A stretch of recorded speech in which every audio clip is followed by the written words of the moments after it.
back, so lick my sack, and I will kick you in your crack. Fuck you. What's up, buddy? What's up? Yeah, you had a good couple of weeks there? Yeah, I just editing your fucking ass off, bro. I have. Just this man right here. After day after day. Yeah, everybody, I just want you all to understand that, like, you know, yeah, I'm the laughs guy and I don't take anything seriously, but this man over here works very hard behind the scenes. I don't do any of that stuff. Like, I'm just a pretty face and a hearty laugh. You know, this man is the fucking fingers to the bone working on editing for this podcast and editing for the I think for the return, the YouTube, the return video that we did, the hour and 18-minute one. I think it took like 70 hours to edit. God bless America. Just that video. Dude, yeah. But you still don't have a job though, right? Like a regular paying job. So luckily, currently, I mean, currently my job is stay-at-home dad right now. Yeah. Until I find gainful employment. But for those who don't know, I also have 4 aggravated felonies. So yeah, I mean, not current, but I mean, they're like over 20 years old. He paid his debt to society. He hasn't had so much as a speeding ticket since he got off paper. I was young and dumb at the time. Yeah, we all do dumb. I had a felony myself there for a little while, but Kentucky changed their laws on the type of felony that I had. And dropped it to a misdemeanor, and then they passed a law that allowed me to have it expunged completely after like completing all of my probation and 5 years after that and all of this other bullshit. So, you know, now I can legally vote and own a gun and have jury duty and all that stuff, which cool, but whatever. And if any of you listeners out there want to hear, you know, convict stories, let me know. Yeah, dude, hit us up in there. The wife keeps bugging me. She's like, you should do a podcast about your time. I'm like, I mean, yeah, I've seen other people do that, but I mean, yeah. And I got 8 years worth of stories because I served. I mean, I'm not proud about it, but I mean, I did serve my time. I mean, it is what it is, dog. I was young and dumb, and you know, I grew up real fast. And y'all, you know, you know what I mean? Y'all also got to understand. I've known Sean for 10 years now. Like, we met through work. And it's like, you know, as an adult male, you either have friends that you've been friends with for fucking since you were in middle school, or you make new friends with people you work with who have similar fucking tastes, you know, who like some of the same shit. He liked nerdy shit. We both liked to smoke weed at the time. So, you know, it is what it is. One of my best friends, Jared, he was one of my groomsmen in my wedding. Like, I met him at work and I gave him a ride home. And as payment for giving him a ride home, he's like, hey, you want to smoke some weed? And I was like, fuck yeah, let's smoke some weed. And then we started playing Xbox Connect. And then that was the year Kentucky won the national championship. And this dude is like the nastiest Kentucky fan. Not like, he's not a gross person. He's actually one of the cleanest people I know. But he's like, I've maybe seen him twice in the 12 years that I've known him not wearing something that was Kentucky, like, or Kentucky blue. Yeah, he's a lifelong fucking dedicated, you know, dedicated fan. Yeah, but you know, I'm not. Go Vols. I yelled it really loud when I was in Rupp Arena a couple weeks ago for Billy Strings, so I made sure to yell Rocky Top, play Rocky Top really loud. A lot of people gave me some dirty looks, but you know, that song's been played a lot in there. Yeah.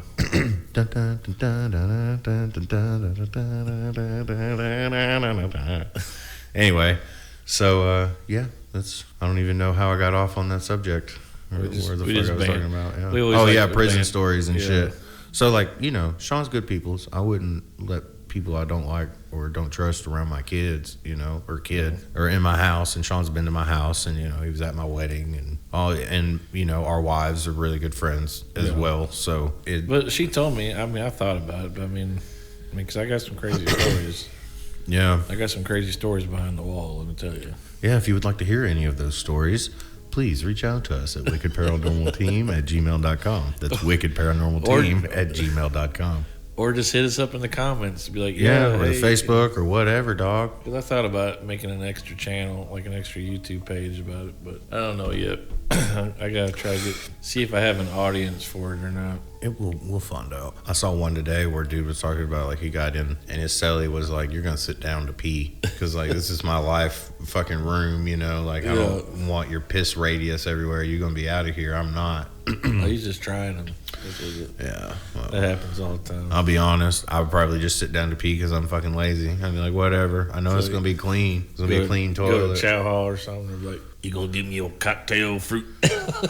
Like, you can have it, but I'm keeping the cherry. But it's like they gave me 2 cherries, so you can have one of the cherries, but I'm keeping one of these cherries. It's like on Half Baked where he's like, you gonna give me your cocktail fruit? That's my bitch. But if I do that, I gotta do it every day, and I won't get all my vitamins. Fucking Harlan Williams, dude.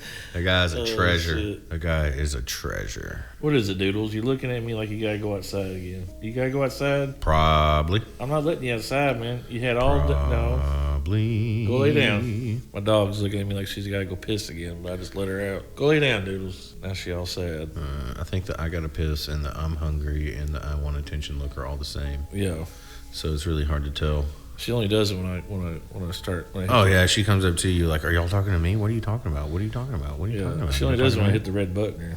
But really, through her brain, it comes out more like.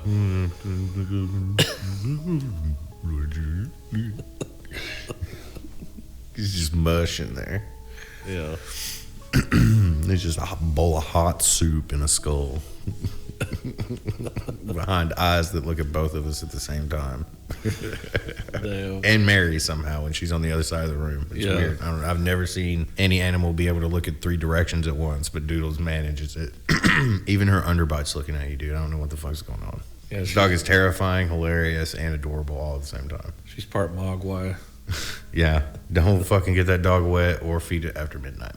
Which, speaking of, midnight where? Midnight where? Yeah, midnight where? Like, don't feed it after midnight. So are we talking Eastern time zone? Oh, yeah. Because, like, I was looking the other day, Louisville I never thought about that. Louisville is in the Eastern time zone. Yeah. My house in Smithville, Tennessee is in the Central time zone. Yeah. I am further east than Louisville is, but I'm not in the same time zone. That's kind of weird. Damn, I didn't think about that. Yeah, it's fucking crazy, isn't it? Yeah. Like, why am I not in the Eastern time zone? Does it make sense? I was like, wait a second. Yeah, that's weird. Because, like, Louisville and Indy and Nashville are fucking damn near in a straight line, you know? And it's like, Nashville is Central time, but Louisville and Indianapolis are both Eastern time. Yeah. I think Indy makes more sense because it's a little further east. But I want to say I'm further east than even Indianapolis is. Yeah. Oh, So, weird. yeah, fucking time zones, bro. So, like, midnight according to who?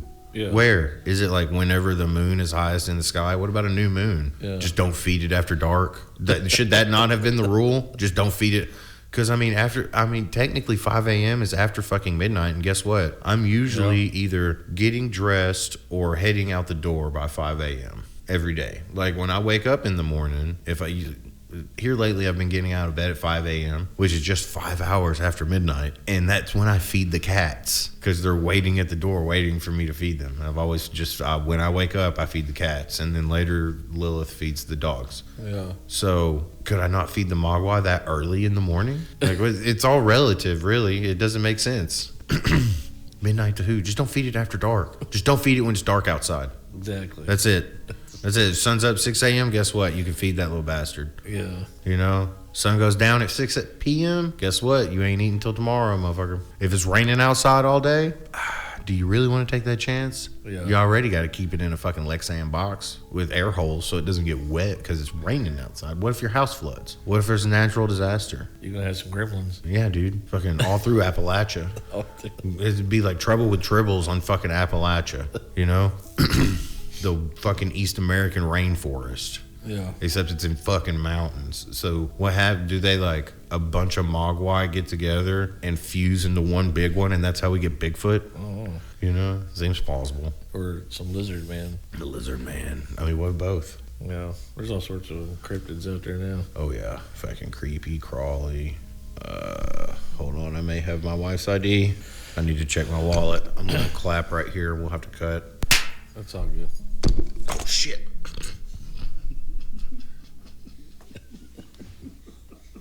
maybe don't completely cut that. You can't see me, but I'm dancing. You don't know me, but I'm looking at you. You can't see me, but I'm asking. What's the bathroom to take a poo?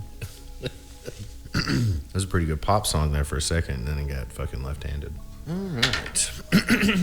Fall into pieces. All right. Let me let this fucking dog out. God damn it. I was about to clap, too. Go out. Dude, we're not letting him back in, so you better go find you a spot to stay. Always on the fuck up my podcast right in the middle of recording. She goes, oh, yeah. No shit. All right, ready? Okay, so, crisis averted. Let's see here. And we're back. Again. So I've noticed, God damn it, or not noticed, but a little, current events thing going on here. Yeah. A couple of things. One, I saw something today that really intrigued me. Have you ever seen a new graveyard? Now, I've seen graveyards like extended, like made a little bit bigger, or like they buy an extra piece of land. Yeah. But I've never seen like a new graveyard. I've seen a lot of really fucking old ones, Yeah. little private graveyards off the sides of the roads, out in the fucking place called Despair in Tennessee. I don't know if you've ever been to Despair, Tennessee, but it's Defeated. It's out there past Defeated. Yeah, it's always off some weird name too. Like when we're out there at the Thomas House, it's off of, was it like Witcher Lane or something? Or yeah, it was like some weird. Well, Defeated is called what it is because it's so fucking far out, like from everything. Especially for when it was established. Yeah. Defeated Creek and all of that stuff. So, it's fine. Defeated's out there, though. It's pretty. It's pretty. Yeah, it's out there. You've got the overlook on Turkey Creek. Yeah. Out that way. And if you ever go up there, it's a windy, curvy-ass, mountainous-ass fucking creepy road that I wouldn't drive in the rain, but... Or the dark. Or especially raining in the dark. Yeah. But, like, you go to that fucking overlook at night. Oh, yeah. And...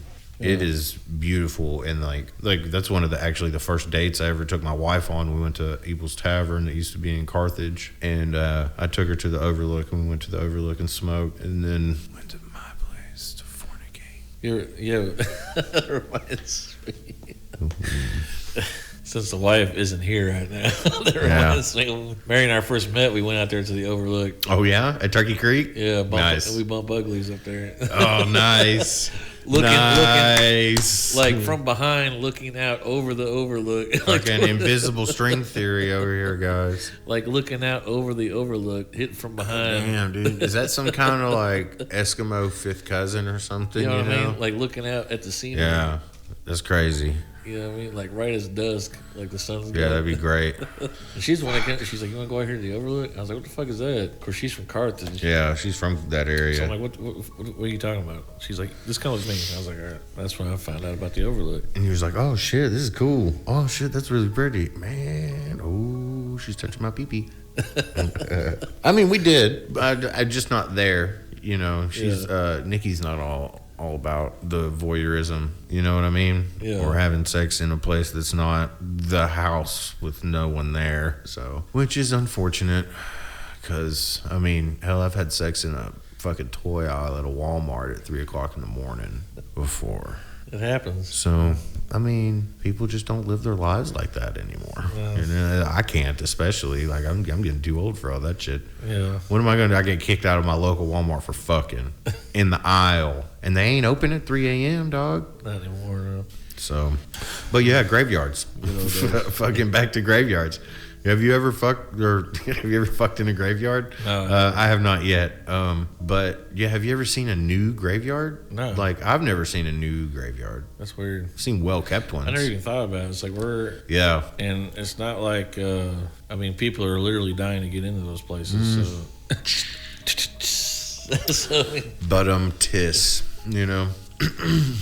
I don't, I never really seen a new, now opening or coming this May. Or, yeah.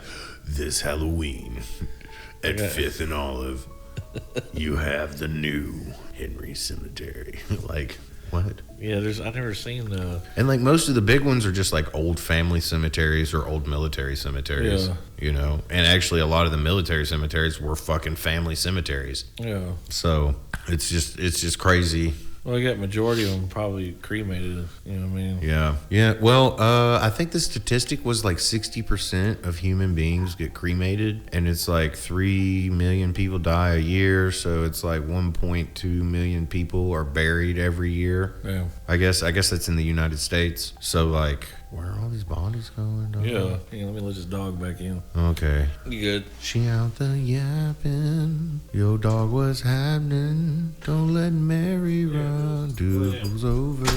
Yep. Anywho, all right. Also, I'm back. Yes, from letting the dog in. Who let the dogs in? That's the question we need to be asking. I'm over here wheezing. FF. That's crazy though. Yeah, I never thought about that. Where the hell are all the bodies going? Yeah. I mean, I know some of them, being cremated mostly, but yeah. What about the other 40%? Yeah, and like, how many times have you been to a funeral where there was more than one grave being done that day? Yeah. Even in like a big cemetery. Very rarely. I don't think I've ever seen it. Not to mention, like, you ever go to, like, for example, you ever go to like a cemetery that's like a war memorial? Yeah. Where they put the white crosses there? Yeah, yeah. Oh, dude, I've been to Arlington National. So 9 times out of 10, those don't have bodies in them. They're just markers for all the soldiers that fell. You see what I'm saying? I did not know that. Most of them died in combat or blown up in the bits or something. So they just put a marker there just to signify that that's a person that died. Oh, see, I didn't realize that. So if you think you got all that wasted space there, not really wasted per se, but no, some of them don't have bodies in the ground. I mean, some do, some don't. They're just markers, really. But what do they do in that situation? Do they just put, like, I don't know. That's just... Yeah, I don't know, because they're constant. Well, I guess I say they're constantly adding to it, but I guess we're not in technically an active war right now, so. Yeah. I don't know. It's crazy, though, man. Think about it. I'm sure we're in conflicts all over the fucking world that we don't even know about, but whatever. Okay, so on to my next thing that is not my topic yet. So I've been listening to this podcast for a long time called True Crime Kent. It's this guy, Kent Chungus. He's a man after my own heart. Grew up in the east part of Kentucky, whereas I grew up in the west part of Kentucky. Like the fair that came through every year was legitimately probably the same carnies and rides that went through his town as a child, So I listened to his podcast, and his research is unmatched. He so in depth, uses newspapers he did an episode on Carl Panzram, who died in the 1930s, and this guy, he's like corroborating all of the murders and the arsons and everything with papers from the late 1800s through the early 1900s. Excuse me. And he has been doing a series on Richard Kuklinski, the Iceman. And the first episode was pretty good. And, they talked about his childhood a little bit and whatnot and kind of gave an overview. Well, the second episode just come out, and Kent started it with something. And I'm just here to spread the word about this, because I think more people need to know that apparently Richard Kuklinski is just a lying fucking weasel. It's like almost none of the murders except for the last 4 can be confirmed through any type of, even people's names, like through census records and newspapers, and because like even when somebody dies, like there's an obituary, or Kuklinski tells a story about knocking over an armored truck at like 14, but like there was no newspaper article about that, and this is like the 50s, and that shit would have been in the newspaper in small town New Jersey for a fucking armored truck to get knocked off. Yeah. That would have made the paper somewhere, and it didn't. So like talking about leaving bodies in the streets, and he killed so many homeless people they thought the homeless people had gone crazy. Like there'd be a fucking news article about that somewhere, or a police report or something, and there's none of that is anywhere. And then like if you look at some of his interviews, like he changes his story from like, I know who killed Jimmy Hoffa but I didn't do it, to later on saying, just straight up saying, I killed Jimmy Hoffa. So like this dude was a lying twat. Yeah. And because I always like held him in high regard. I was like, man, this dude's a fucking badass. But it turns out, no, he's just a fucking just make believe. And really, when you start breaking down his stories, it does sound like a fucking teenager just making shit up as they go, just making it up as they go. Like it's fucking insane. So just a word of just do some research out there, guys. Like we're here to bring information, and if you want to look into something and even prove us wrong about something, fucking cool, do it. We love the feedback, but like doing the research shows shit like that. Because really the only evidence of a lot of that is that fucking book that that one dude wrote with him right before the author died, because the author died like 2 years after the book came out. I can't remember his name, Robert or something like that. I could be completely wrong on that name. I have no fucking clue. But shout out to True Crime Kent and Kent Chungus for opening my eyes to what was once one of the most famed serial killers in all time to what is now just, he still killed 4 people, but like I'm pretty sure he just made porn for the mob, like fucking double taped it and sold it. Because like a bunch of mob bosses and shit, they don't even, like if you go see interviews with him where they're asking him about him, they're like, who? Maybe. I might have seen him once. I don't really know who he is. So a lot of his stories are probably bullshit. Well. Hot take. All right. So now, finally, after I've heard myself talking for so long, I can hear myself talk for just a little bit longer. And so can you guys. I want to give a shout out to Mr. Sean Phillips for the subject this week. Let's take it a little south, not past my border, but past the Tennessee border into Georgia. The haunting mysteries of Lake Lanier, or Lanier. Nestled in the foothills of Georgia lies Lake Lanier, a sprawling reservoir with an eerie reputation. Beyond its picturesque appearance lies a shadowy realm filled with whispers of supernatural occurrences, unexplained phenomena, and tragic tales that have captured the imagination of visitors and locals alike. In case you guys haven't noticed, I decided to do a little something else with my outline this week, so I kind of actually, wrangled some stuff up and wrote like a legit thing. So I'll probably do some skimming through it a little bit, but mostly I'll be on script this time. We're gonna see phenomenon.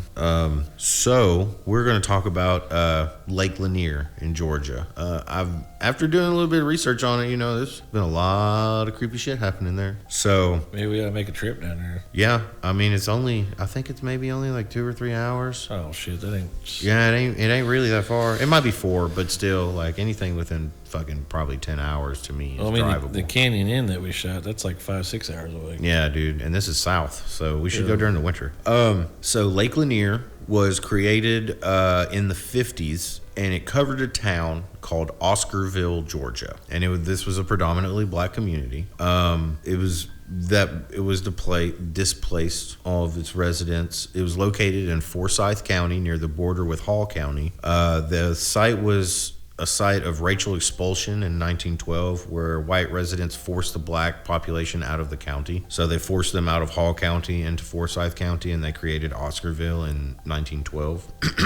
And so before, it was mostly farmland and forest. There was a little town there. There was homes. There was a racetrack. And then, in the 50s, the U.S. Army Corps of Engineers decided, we gonna flood this bitch. So when they did that, a lot of people were like, fuck you, I'm not going, and they decided to stay. It's, we talked about this off mic, but at Land Between the Lakes, it used to be a town as well. Yeah, same thing. But like they tore down a lot of the town or moved what they could and whatnot before they flooded it. With this, they said, nah, we don't give a fuck. And then just flooded it. Yeah. So for a long time, ever since the creation of this lake, there's been some real spooky shit about it. Some oogly booglies. Yeah. We're going to start with the main one. She's known as the Lady of the Lake. And I'm not talking about King Arthur. You're not going to get no sword from the Lady of the Lake. She's not going to tell you to go find fucking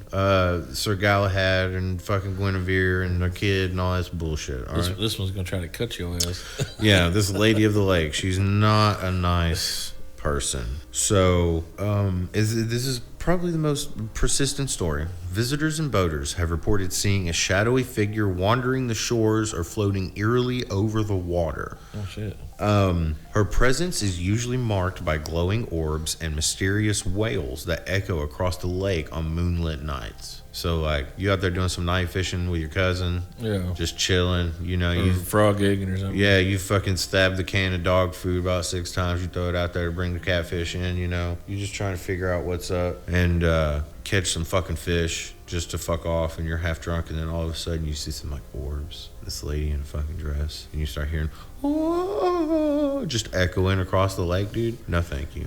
I'm not about to get you got over some fishing. I'd be like, yo, we need to get the fuck out of here. Would it be stranger if ghosts did like a different scream? Like if it was like across the lake, you'd be like, I think I'd be more. I'd probably call back if they did that, because I mean, is that not that's like the new what's up? If you hear across the lake, you got to do it better. I'd be like, what? I would do it back and see if it's, you know, or maybe it would end up like one of those you're just echoing, but it's kind of like that scene in The Grinch with Jim Carrey where he's like, you're an idiot. I'm an idiot. You're an idiot. Like, oh, fuck, it got me. Wait. Shit. But so it's believed that the Lady of the Lake was this young lady named Delia Parker Young. So in 1958, there was an accident. It was the other girl, Susie Roberts. In 1958, there was an accident involving two women named Delia Parker Young and Susie Roberts. Their vehicle plunged into the lake, and although Susie Roberts' remains were never found, Delia's body was eventually discovered, but the hands were missing. Oh shit! Yeah, and the just the her detail, hands? yeah, just her hands, and fuck? the detail, it makes it extra a little bit more fucking creepy. That's a little weird. Yeah, that is fucking crazy. Like, why is just her hands missing? Did the fish eat them or something? I don't know. I mean, like, if they're completely, like, maybe, but I don't know. It does not. But see, if there were fish there, I couldn't find how long the body was in there. Oh. You know, because, like, if it was only in there for a couple of days, then she should have had her hands. Yeah, or feet, because they're going to start nibbling anyways. Yeah, but I mean, she still like would have had them. turtles and fish and shit. Yeah, but they're not going to, like, eat your whole ass hand. No, I mean, it take days. Yeah, but I mean, if it was only, like, a day or two. Yeah, like, they don't, yeah. I mean, even then, it would, to, like, completely no hands. But at that point, if it's been in there long enough where there's no hands eat by fish, it's going to be really hard to even identify a body. Yeah, because it'd be super bloated. Yeah, it would be really crazy. But yeah, they never found Susie Roberts'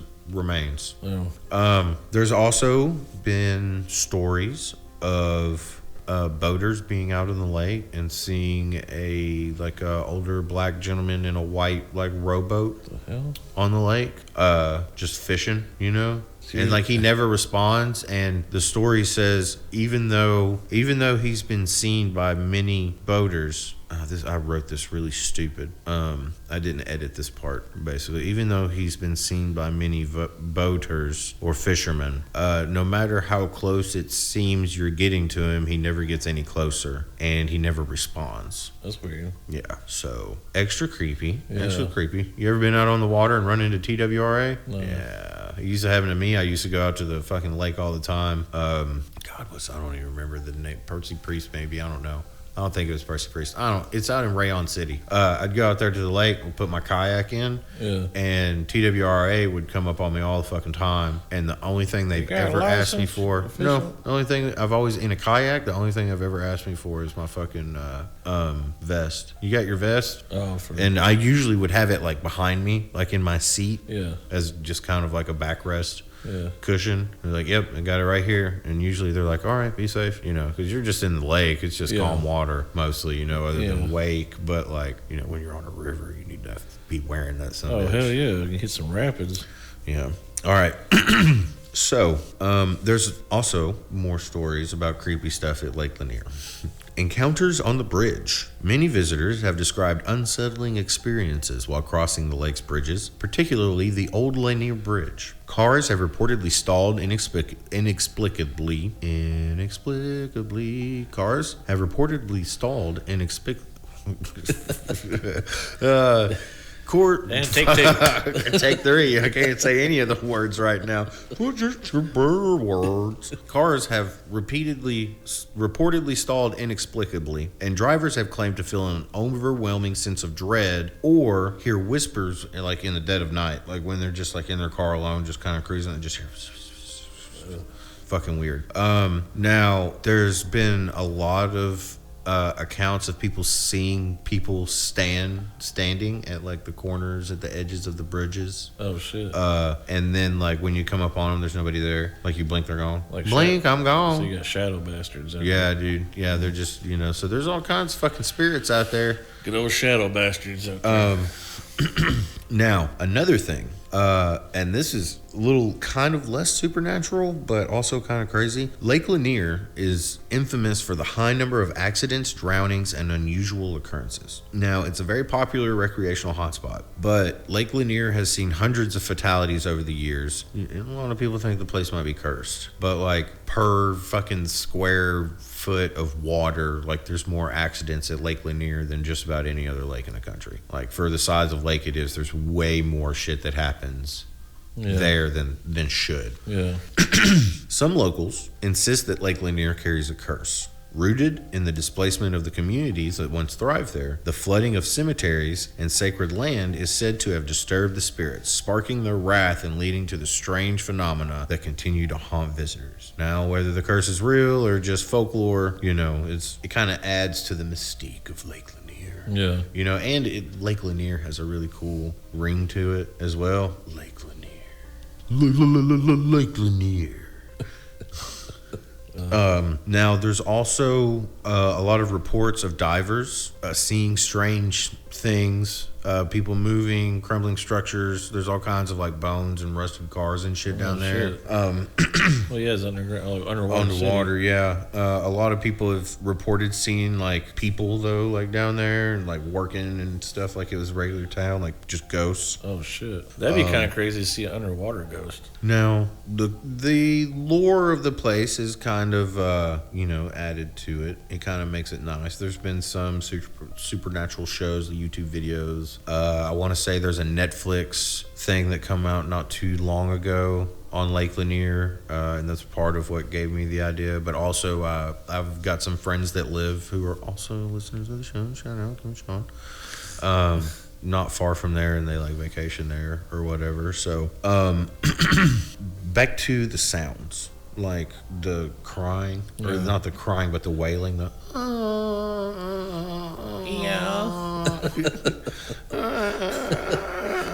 There's also been like not lots, but like echoes of laughter, particularly children's laughter, which nope. That's like the number one nope.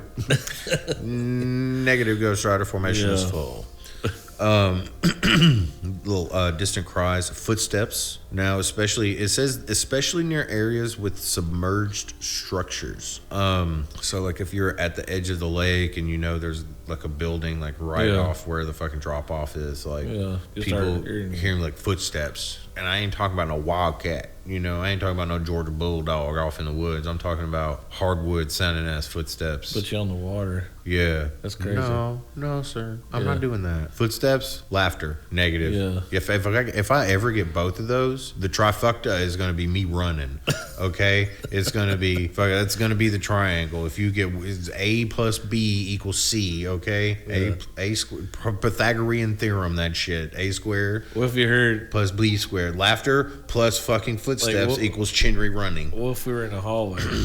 I mean, if you're in a hallway and nobody's there. Well, I'm saying, like, what if we're, like, say we're at the Thomas house and we're in like the dark hallway, and you'd hear running footsteps and children laughter. I'm going out to the coming towards you. I'm going out to the deck. He's like, I'm going to the balcony. And have a cigarette real quick. And I'm gonna sit there and try to process and hope they don't make the balcony fall while I'm on it, because that's all I'm gonna be thinking about. Yeah. Please, little spirits, don't kill me now. I just want to make you too proud. I'm not trying to die by some spirits, dog. Like, I'm not necessarily like a full believer in like, that kind of thing. But like, I've seen crazy shit happening. I've seen kind of haunted type shit happen in places where I live and whatnot. So like, it makes me nervous. Especially like, if you live with a ghost, I feel like you could probably work something out. Like, I know you don't want me to be here, but dog, I'm here. So just like respect me, I'll respect you. We'll be all right. Yeah. You know, if not, I am an ordained minister. I will fucking pray to the lords of metal. You know, dear, in the name of fucking Dom, Vinny, Rex, and Phil, in the official Church of Pantera. Fuck out of my house. Walk on home, ghost. Oh shit. But you know, laughter and footsteps is a no-no. I don't care where I'm at. Honestly, I don't care if it's just like real children playing and somebody walking towards me. Like, if I'm like in a fucking daycare and I hear those two things, like, I'm probably still gonna be a little bit weirded out. Yeah. But it is even worse when you know there's no children and no people and you hear footsteps and laughter. That's when your boo-boo kind of tightens a little bit. Yeah, I think I may piss myself, actually. You know, that's definitely on the table. Your little boo-boo brown hole is going to tighten up a little bit. There's going to be perhaps a little bit of urination, and I may have to throw those underwear away. Yeah, you know, hopefully I'm not wearing socks that day, so I don't have piss in my sock as well. Or at least I have like a solid bowel movement when I do shit myself. It's just not liquid in the back of my shoes. Sorry for the graphic description. I also noticed on the bonus episode I talked about poop a lot, and I apologize for that. I don't know what the fuck was going on. All right. Here, take a spooky dookie. Now, while Lake Lanier is known for its chilling tales, it also serves as a place of reflection. The stories of its supernatural happenings remind us of the countless lives impacted by its creation and the fragile line between history and folklore. Whether you view the tales as fact or fiction, one thing is certain. Lake Lanier leaves an indelible impression upon all who encounter it. I said all those words just fine, but I can't fucking manage that other one. What was that other word? Fuck, I don't even care about what that word was. Fuck you, I can't pronounce you. Inexplicably. Inexplicably? Was that it? Maybe. So, you know, is it haunted? Maybe. Is it not haunted? I don't know. I definitely want to visit there someday. Yeah, that sounds like a good spot to go. Probably a decent little, you know, you could probably do a little camp trip. Yeah, that's what I was thinking, a little camping. Maybe take some hallucinogens, and you'll definitely be seeing something. Is that spider real, Brad? It's only real if you want it to be, bro. I did that one time. I was tripping. It was on the 4th of July in like 2007. And I'm out at Land Between the Lakes at Devil's Elbow. And I took some like Jerry Garcia shit. Some like they had been following the dead around the country and got some shit. Got some Deadhead recipe. Yeah, some like, and it was probably the strongest acid I've ever taken. Deadhead recipe. Yeah, you got like 3 families, I think. They're mainly, you got like the Deadheads. You got it's had Alice in Wonderland on it, so it was something like Alice in Wonderland. It was too, but there was this giant spider. I'm talking like the spider was probably, oh god, I don't know. It was bigger than a $50, which most people don't know how big a $50 is anymore. It was fucking huge, and it was between these 2 trees, and I kept staring at it, you know, and just being. And I asked everybody, I'm like, is this spider real or am I tripping? And everybody told me the same thing. It's only real if you want it to be, man.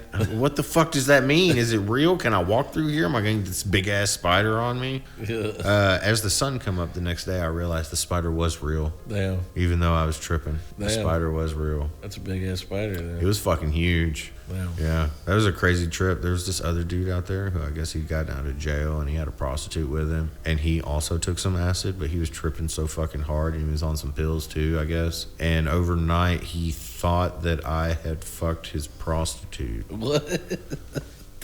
And he wanted to fight me, but I was like, no, dude, none of that happened. That's crazy. Yeah, it was a crazy night. Crazy nights when you're tripping acid, when you're on LSD. I don't know. I bet I can make that work. Tripping nights. I brought some, another place that I plan on, like I was talking to Mom about, and we plan on maybe staying there depending on when we can get a room. I don't know if we'll necessarily get this room because they gouged the shit out of you for this certain room here. Yeah. But today on my half of the podcast here, let's see, are you still doing your? No, I'm done. Okay. I'm sorry. I was just I zoned out for a second.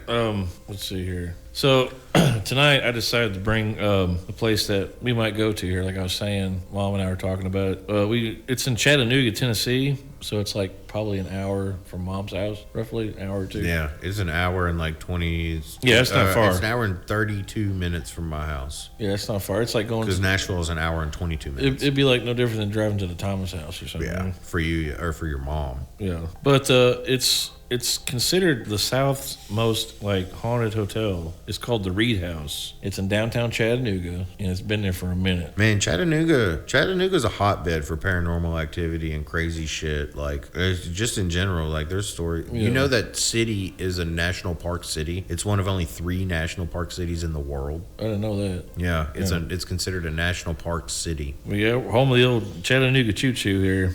Downtown Chattanooga, you got this hotel called the Reed House.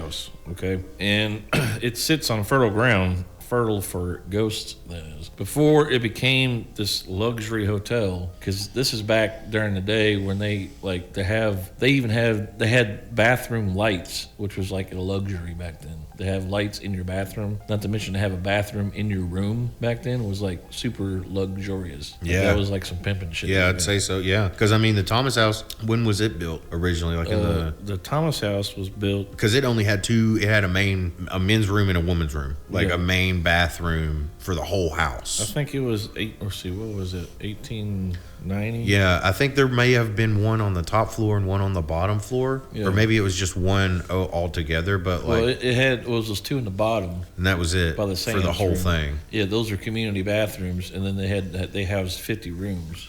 Well, back when it opened. Yeah, but it's been renovated like 3 times. Yeah, that's what I'm saying though. Like hotels. Yeah. Homes, all that shit. Nobody had you didn't have a bathroom in your room. No, that's a luxury to have one. Yeah, but most people had an outhouse. It's called the Reed House Hotel. It's in downtown Chattanooga. But before it became a luxury hotel, the land hosted the Crutchfield House.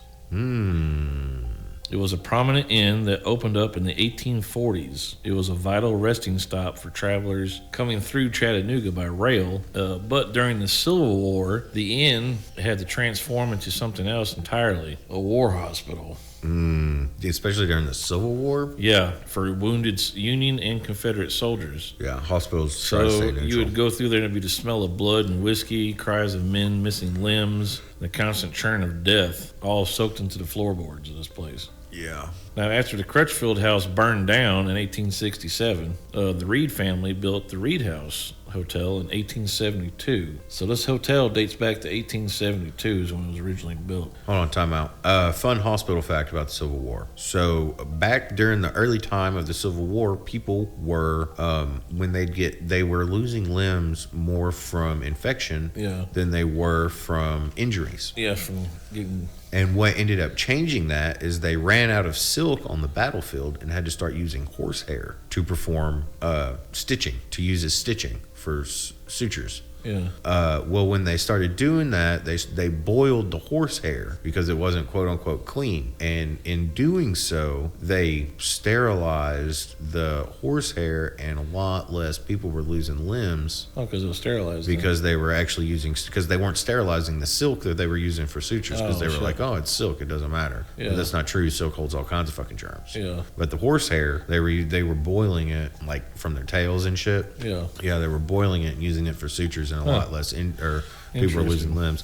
So, fun hospital fact about the Civil War. Anyway, sorry for interrupting. Oh, Please no, you continue. Let's see here. After it burned down in 1867, the Reed family built the Reed House in 1872. So this is actually older than the Thomas House is. With the final version, a stunning Gregorian revival structure completed in 1926. It was gilded, luxurious, and crawling with celebrity guests. But even the finest wallpaper can't cover the stains of death. Let's get to the dark part of this story here. There's a infamous room in there, and it's called it's room 311. Oh, man. Have you ever heard the song 311 Sucks by Anal Cunt? No. It's pretty good. But it's the, apparently, so the most common version of this, legend goes, in 1927, a woman named Annalisa Netherly checked into the Reed House. She was elegant, reserved, and very alone. And depending on who you asked, she was either one of the following. She was either a traveling socialite, a recently divorced woman from New Orleans, or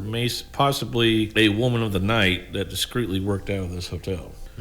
But what's clear is how she was found at the Reed House. According to local lore, she was found in the bathtub of room 311 with her throat cut from ear to ear, nearly severed to the bone. What? Apparently, you want to know how I got these scars? Apparently, oh wait, that was his mouth. My bad. Apparently, her husband found out that she was staying there at the hotel, and he basically had people watching her, I guess. And he found out, and he snuck in there while she was taking a bath and cut that bitch from ear to ear. Now, was she sleeping around, or was she just in there? Well, apparently she was down. She found some guy down in the bar and billiards room downstairs and was having an affair on him. And he found out, and he came in there while she was taking a bath, and he cut a bitch, basically. What it boils down to. And got away with it. The worst part of waking up is having your slow. And what's fucked up is they say that she haunts that room to this day. Damn. Because they didn't discover her body until 3 days later.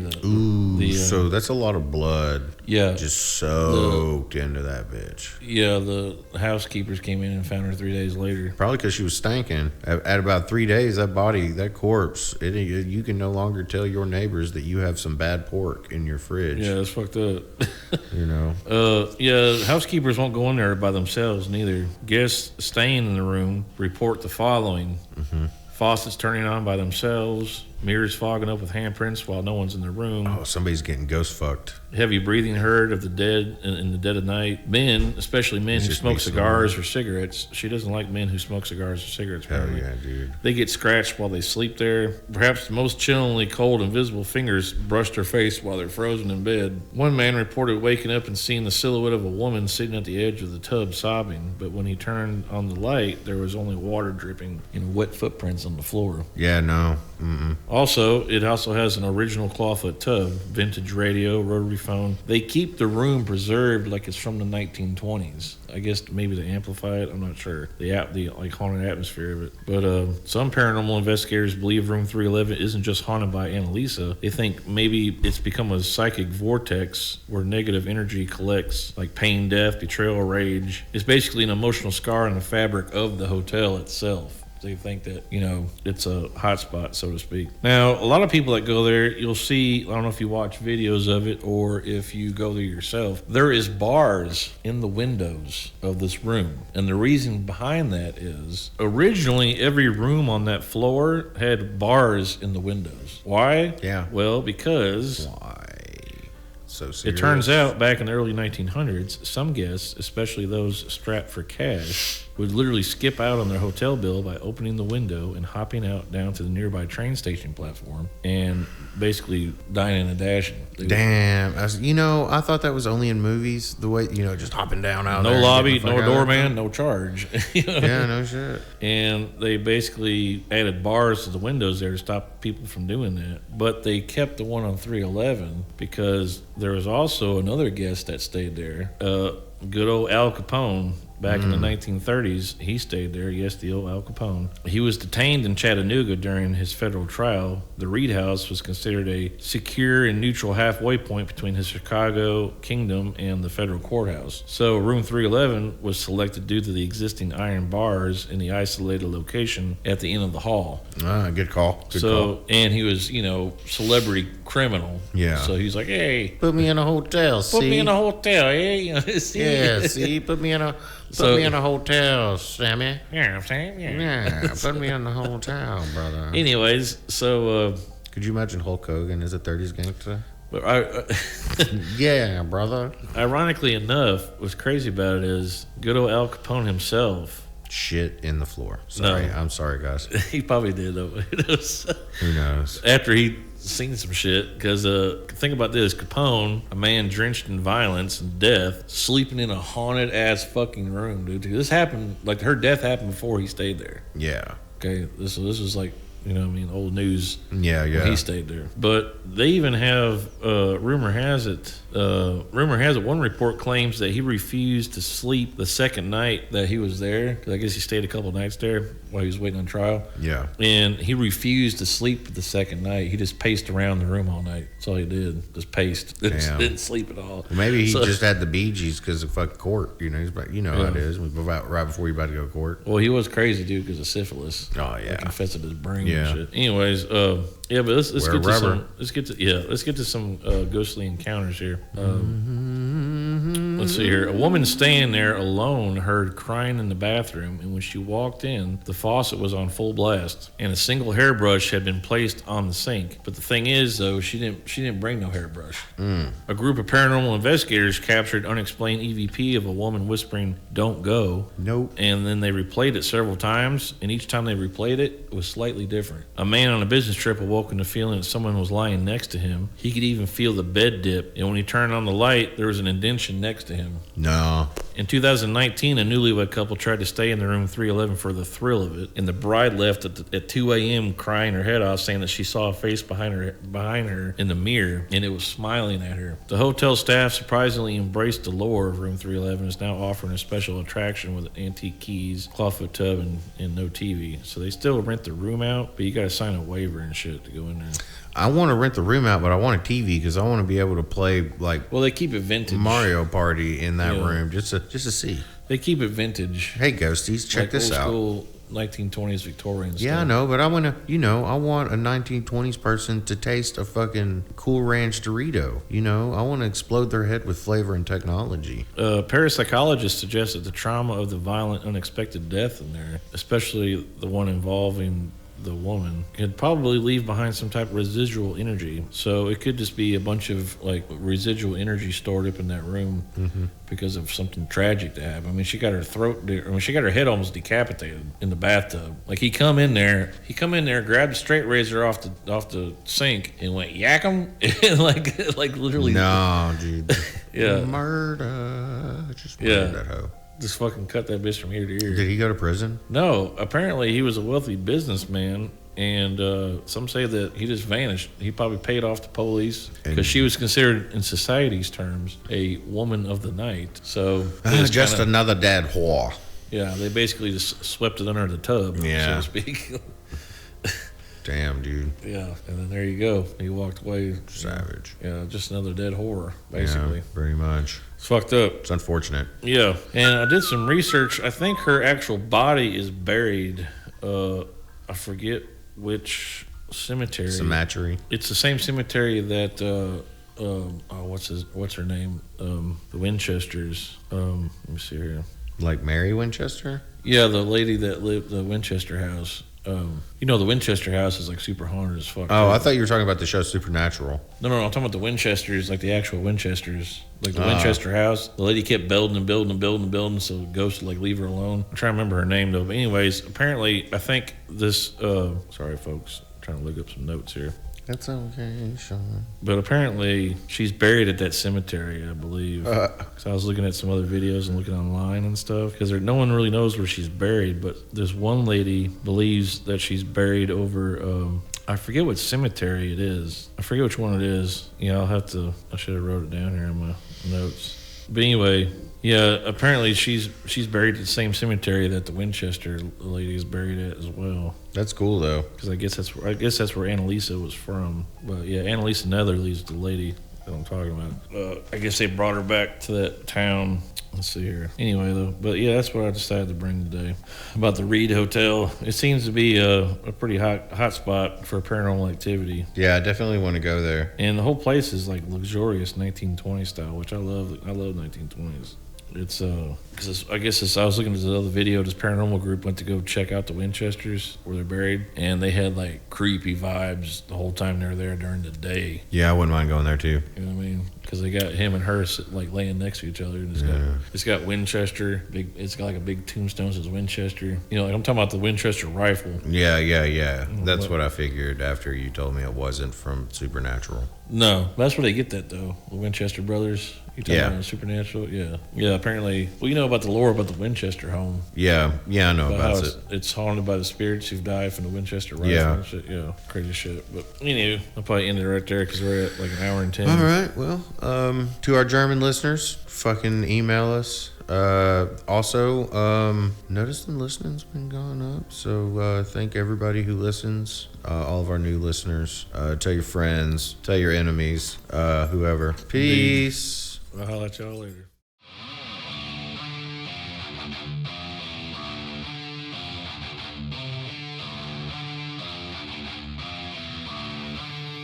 Hey everybody, Chinry here with ads. If you or someone you know would like to run an ad with the Wicked Paranormal Team or Dead Time Stories podcast, please feel free to reach out at wickedparanormalteam@gmail.com. That's wickedparanormalteam@gmail.com.